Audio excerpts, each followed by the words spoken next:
Saya akan membahas tentang perencanaan pembelajaran mikro. Nah, sebelum kita melakukan proses pembelajaran mikro, terlebih dahulu kita membuat suatu rencana atau membuat suatu perencanaan. Next. Nah, di sini ada hakikat pembelajaran mikro. Perencanaan dapat diartikan sebagai proses penyusunan berbagai keputusan yang akan dilaksanakan pada masa yang akan datang untuk mencapai tujuan yang ditentukan menurut GAFA pada tahun 1987. Nah, ada 3 hal penting dari pengertian perencanaan. Nah, yang pertama itu ada proses penyusunan keputusan, dan yang kedua itu ada pelaksanaan kegiatan yang akan datang, yang ketiga ada untuk mencapai tujuan.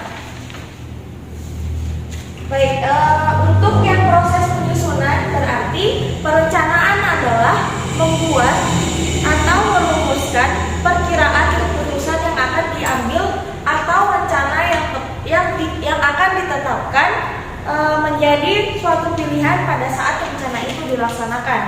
Dan yang kedua pelaksanaan kegiatan yang akan datang.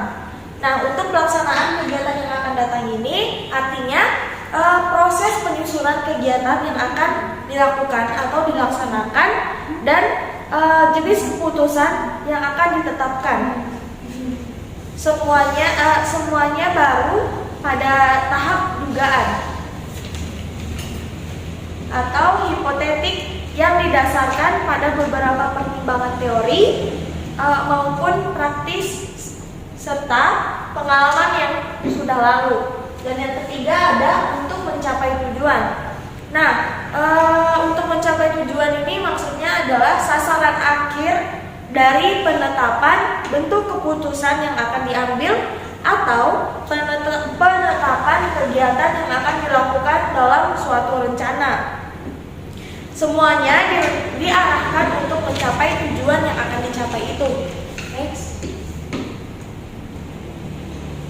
Beberapa pengertian perencanaan pembelajaran antara lain. Yang pertama, secara garis besar, perencanaan pengajaran mencakup kegiatan merumuskan tujuan apa yang dicapai oleh sesuatu kegiatan pengajaran, cara apa yang akan dipakai untuk menilai pencapaian tujuan tersebut, materi atau bahan yang akan disampaikan, bagaimana cara menyampaikannya, dan alat atau media apa yang akan digunakan yang diperlukan. Itu menurut R. Ibrahim tahun 1993. Dan yang kedua itu ada untuk memudahkan proses pembelajaran maka diperlukan perencanaan. Nah, perencanaan pembelajaran dapat dikatakan sebagai pengembangan instruksional yang terdiri dari beberapa unsur yang saling berkaitan. Itu menurut Tutik Sukamto. Dan yang ketiga itu ada perencanaan pembelajaran sebagai pedoman mengajar bagi guru atau calon guru dan pedoman pembelajaran bagi siswa. Melalui perencanaan pembelajaran dapat didefinisikan sebagai kegiatan yang akan dilakukan maupun gambaran yang dihasilkan, gambaran hasil yang akan dicapai pada akhir pembelajaran. Dan yang keempat itu perencanaan pembelajaran merupakan acuan yang jelas, operasional, sistematis sebagai pedoman bagi guru dan siswa dalam pelaksanaan yang dilakukan. Next.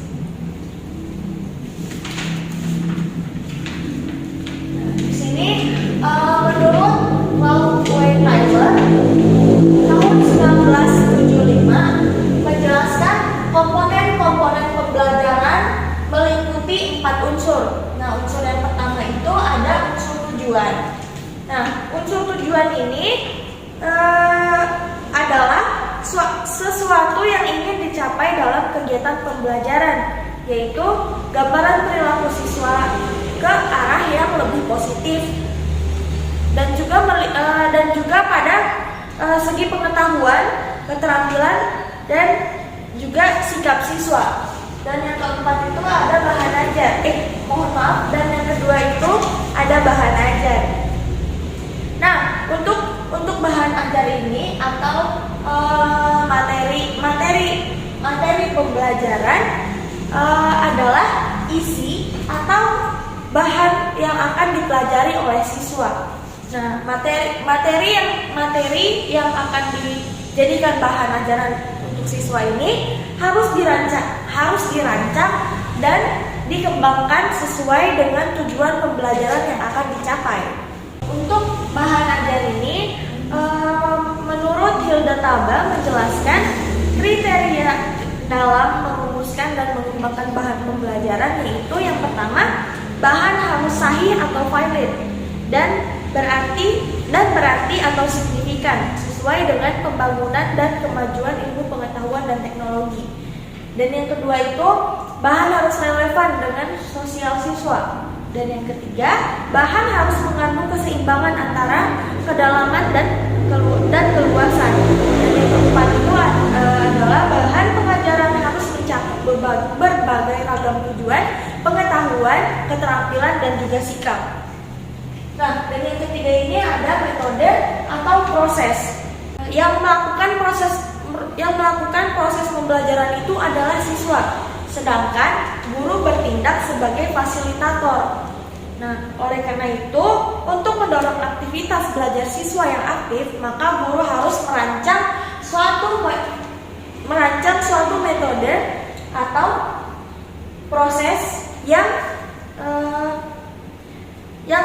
dapat dilaksanakan secara interaktif, inspiratif, menyenangkan, menantang, dan juga memotivasi peserta didik untuk lebih aktif dalam proses pembelajaran, dan juga mengembangkan prakarsa, kreativitas siswa, serta kemandirian siswa. Dan yang terakhir ada evaluasi.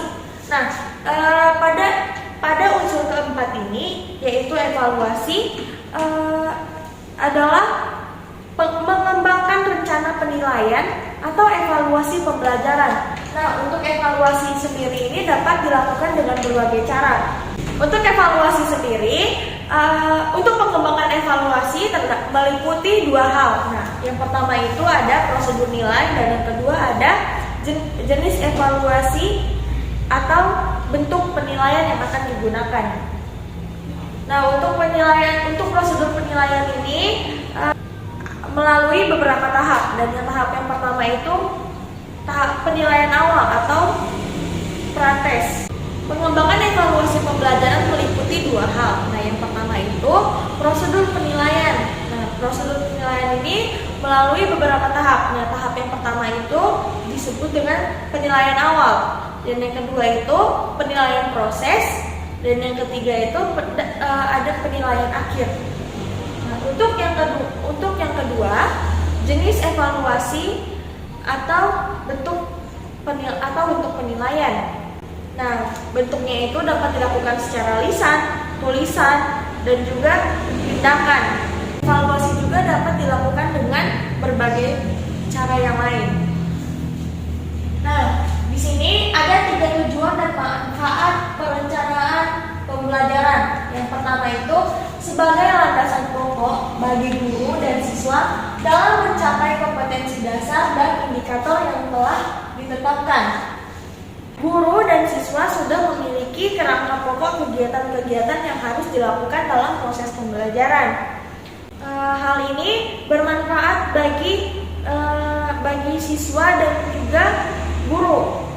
Nah, tidak hanya bagi siswa dan guru, tetapi bermanfaat juga bagi pihak-pihak lain seperti kepala sekolah sebagai administrator dan juga sebagai supervisor. Ada 3 tujuan dan manfaat perencanaan pembelajaran. Nah, yang pertama itu sebagai landasan pokok bagi guru dan siswa dalam mencapai kompetensi dasar dan indikator yang telah ditetapkan.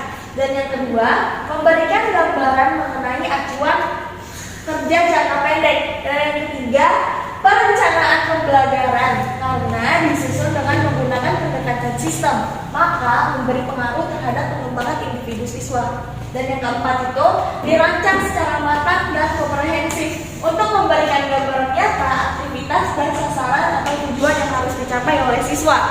Next. B. Prinsip-prinsip perencanaan pembelajaran. Perencanaan pembelajaran yang merupakan pedoman operasional pembelajaran bagi guru dan siswa di dalamnya terdiri dari pengembangan pada yang pertama pada tujuan atau kompetensi pembelajaran, yang kedua isi atau materi pembelajaran, dan yang ketiga metode, media dan kegiatan pembelajaran serta evaluasi atau penilaian pembelajaran. Nah, prinsip-prinsip perencanaan pembelajaran. Prinsip perencanaan pembelajaran adalah ketentuan pokok yang menjadi dasar atau kaidah yang harus dijadikan dasar pemikiran ketika mengembangkan perencanaan pembelajaran. Next. Adapun ciri-ciri umum atau karakteristik yang harus dipertimbangkan dalam mengembangkan perencanaan pembelajaran antara lain. Yang pertama, memperhatikan karakteristik siswa. Nah, perencanaan pembelajaran dikembangkan sebagai pedoman pembelajaran. Nah, tujuan dari pembelajaran adalah untuk merubah perilaku siswa. Dengan demikian, perencanaan pembelajaran orientasinya harus pada siswa ya, sebagai pelajar. Nah, oleh karena itu, dalam pengembangan perencanaan pembelajaran atau institutional design harus memperhatikan kondisi yang ada di dalam diri siswa dan juga kondisi yang ada pada luar siswa. Dan yang kedua, berorientasi pada kurikulum yang berlaku. Kurikulum yang dikembangkan oleh, perencanaan yang dikembangkan oleh guru seperti dalam bentuk silabus maupun dalam bentuk perencanaan pembelajaran atau dalam bentuk rencana pelaksanaan pembelajaran atau RPP harus disusun dan dikembangkan yang mengacu pada kurikulum yang berlaku. Dan yang ketiga, urutan kegiatan pembelajaran dikembangkan secara sistematis dengan mempertimbangkan urutan yang mudah menuju yang sulit, dari yang bersifat sederhana menuju yang lebih kompleks. Dan yang keempat, melengkapi perencanaan pembelajaran dengan lembar kerja dan lembar tugas atau instrumen pembelajaran lain yang disesuaikan dengan kebutuhan. Nah, dalam proses pembelajaran itu guru tidak hanya berbicara saja, tetapi guru juga harus memfasilitasi siswa dengan lembar tugas dan juga bisa juga dengan melakukan suatu praktek yang dapat dilakukan oleh siswa, sehingga siswa akan lebih mudah untuk mengerti materi yang sedang dipelajarinya. Dan yang kelima, perencanaan pembelajaran harus bersifat fleksibel. Maksud dari bersifat fleksibel yaitu bersifat luas. Hal ini dilakukan agar memungkinkan dilakukannya penyesuaian dengan situasi dan kondisi yang berkembang. Nah, yang keenam, berdasarkan pendekatan sistem. Nah, maksud dari berdasarkan pendekatan sistem ini, setiap unsur perencanaan pembelajaran yang dikembangkan harus merupakan satu kesatuan yang utuh, terpadu, saling mempengaruhi dan memiliki ketergantungan. Nah, dari keempat unsur tersebut, antara komponen yang satu dengan yang lain saling memiliki keterkaitan dan juga menentukan kualitas dari pembelajaran yang akan dilakukan. Nah, Tadi seperti yang saya sebutkan ada rencana pelaksanaan pembelajaran. Nah, yang dimaksud dengan rencana pelaksanaan pembelajaran itu merupakan tuntutan profesi yang harus dipenuhi, dikembangkan, dan dimiliki oleh guru. Rencana perencanaan pembelajaran harus dikembangkan oleh setiap guru yang bersangkutan agar RPP yang dibuat sesuai dan dapat menjawab permasalahan pembelajaran yang dihadapi oleh guru, sehingga dalam proses pembelajaran selanjutnya guru tidak melakukan hal yang sama. Beberapa prinsip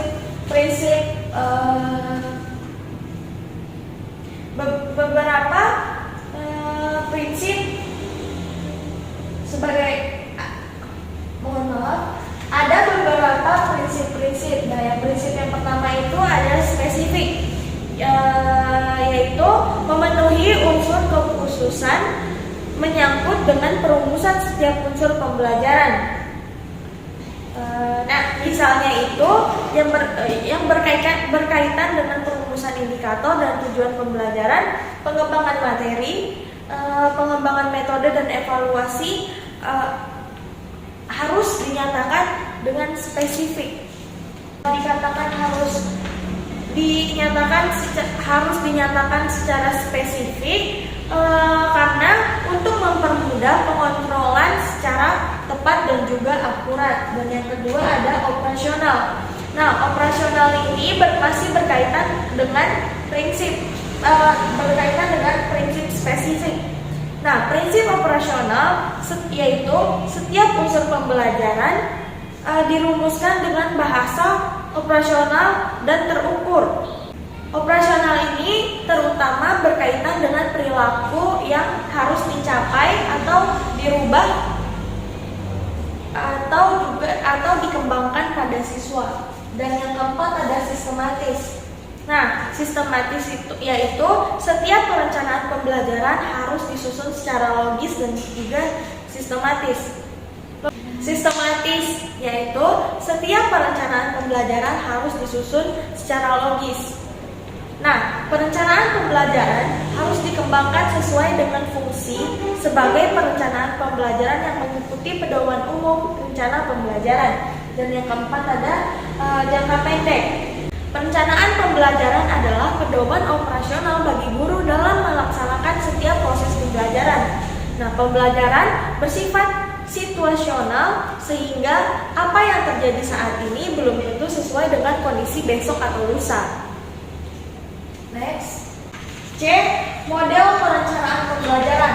Dalam membuat rencana pelaksanaan pembelajaran, terdapat bentuk format atau model rencana pelaksanaan pembelajaran. Untuk itu, bagi yang baru mempelajari rencana pembelajaran, harus memfokuskan diri untuk mempelajari dengan cermat, dengan alasan yang pertama, ilmu pengetahuan dan teknologi setiap saat berkembang. Seperti yang kita ketahui, setiap saat ilmu dan juga teknologi yang ada selalu terjadi peningkatan, selalu terjadi pengembangan. Nah, oleh karena itu penting sebagai seorang guru untuk menyesuaikan diri dengan ilmu dan teknologi yang berkembang itu. Dan yang kedua, kebijakan pengembangan kurikulum yang berbasis pada setiap satuan pendidikan atau KTSP. Dengan KTSP ini, maka otonomi pengembangan program pelaksanaan pembelajaran menjadi lebih terbuka dan menjadi keniscayaan. Oleh karena itu, melakukan proses pembelajaran secara terus-menerus terhadap sesuatu yang menjadi garapan harus menjadi kebutuhan. Dalam peraturan pemerintah nomor 19 tahun 2005 tentang standar nasional pendidikan dijelaskan setiap satuan pendidikan melakukan proses perencanaan pembelajaran, pelaksanaan proses pembelajaran, penilaian hasil pembelajaran, dan pengawasan proses pembelajaran untuk terlaksananya proses pembelajaran yang efektif dan efisien yang terdapat pada bab 4 pasal 19 ayat 3. Next. Next. Nah, dari bunyi pasal yang sudah saya bacakan tadi, perencanaan disebut terlebih dahulu, kemudian menyusul aspek-aspek yang lainnya. Hal ini semakin memperteguh atau memperkuat pemahaman dan pendirian setiap tenaga pendidikan, khususnya guru, bahwa perencanaan merupakan proses awal dari suatu aktivitas yang akan dilakukan. Nah, dalam bab 4 pasal 20 selanjutnya dijelaskan bahwa perencanaan proses pembelajaran meliputi silabus dan rencana pelaksanaan pembelajaran atau RPP yang memuat sekurang-kurangnya tujuan pembelajaran, materi pembelajaran, metode pengajaran, sumber belajar, dan penilaian hasil. Nah, pengembangan rencana pelaksanaan pembelajaran harus dilakukan secara logis dan juga sistematis, yang berarti dalam pengembangannya harus berurutan sesuai dengan urutan dari komponen-komponen itu sendiri. Next. Nah, langkah-langkah pengembangan rencana pelaksanaan pembelajaran. Dalam merumuskan rencana pelaksanaan pembelajaran, selain harus memperhatikan tahap atau langkah kerja operasional yang ditetapkan, juga yang lebih penting adalah ketika mengembangkan setiap komponen rencana pelaksanaan pembelajaran tersebut harus didasarkan pada sumber rujukan yang jelas, akurat, dan juga dapat dipertanggungjawabkan. Nah, berikut merupakan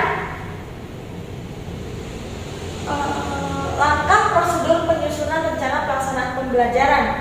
Nah, yang pertama itu ada menetapkan identitas mata pelajaran. Nah, daftar nama mata pelajaran ada pada kurikulum atau silabus yang dikembangkan oleh sekolah. Nah, maksud dari menetapkan identitas mata pembelajaran ini adalah dari menetapkan nama pembelajaran, yaitu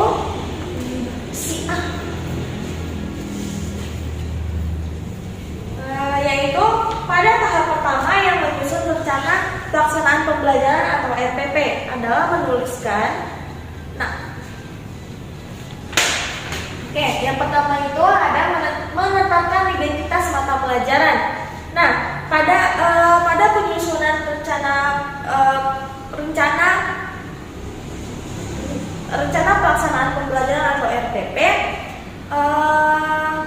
terdapat menuliskan nama mata pelajaran sesuai dengan mata pelajaran yang akan diajarkan.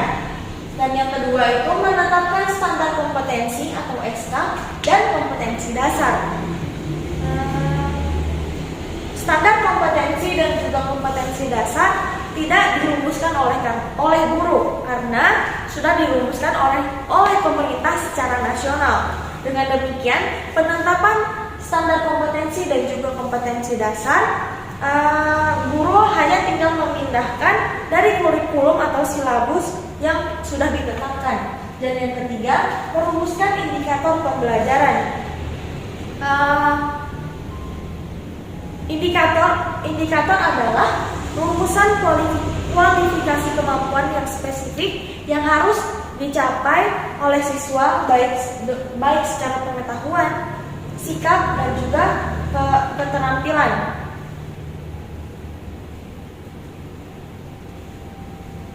Oleh karena itu, pada indikator ini rumusannya sangat spesifik dan juga operasional. Dan yang keempat, merumuskan tujuan pembelajaran. Nah, rumusan operasional kualifikasi hasil belajar yang harus dicapai oleh siswa sebagai penjabaran. Yang keempat, merumuskan tujuan pembelajaran. Nah, dalam proses pembelajaran tentunya ada tujuan dari pembelajaran itu sendiri. Untuk itu, dalam rencana pelaksanaan pembelajaran terdapat tujuan pembelajaran, yaitu rumusan operasional kualifikasi hasil belajar yang harus dicapai oleh siswa sebagai penjabaran yang spesifik dari indikator pembelajaran. Next. Dan yang kelima, ada menetapkan materi pembelajaran. Nah, tentunya dalam proses pembelajaran itu terdapat materi pembelajaran. Nah, dalam yaitu materi mengembangkan materi yang harus diajarkan kepada siswa sesuai dengan kompetensi dasar dan juga indikator yang telah ditetapkan. Dan yang keempat, menentukan alat, media, dan sumber rujukan. Nah, dalam merumuskan kegiatan-kegiatan atau pengalaman belajar yang akan dilakukan oleh guru dan siswa, tujuan yang telah dan juga tujuan yang telah kegiatan belajar sih itu sudah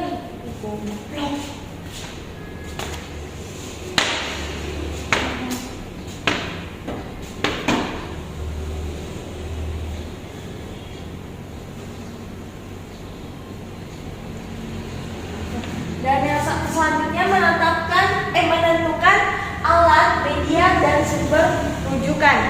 Ya, dalam proses pembelajaran tentunya guru menggunakan alat dan juga media serta terdapat sumber dari pembelajaran yang akan dilakukan. Nah, untuk itu guru harus menentukan alat atau media pembelajaran yang akan digunakan yang dapat mendukung proses pembelajaran agar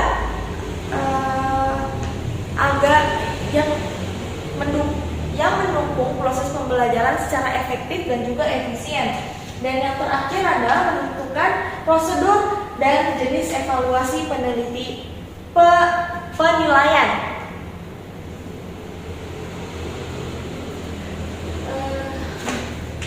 Guru harus merumuskan prosedur penilaian. Misalnya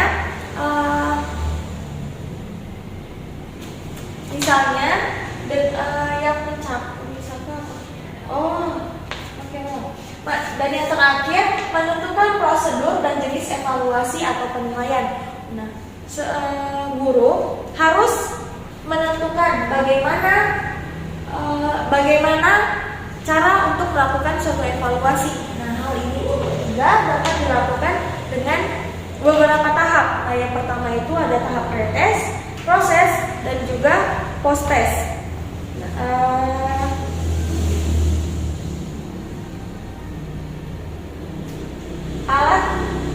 Bentuk dan jenis alat yang dikembangkan dalam evaluasi bisa dilakukan dalam bentuk lisan, tulisan, atau juga tindakan.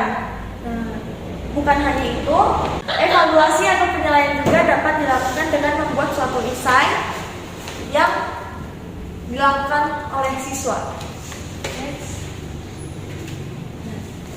Sekian dari saya, mohon maaf apabila ada kesalahan dan juga kekurangan. Terima kasih.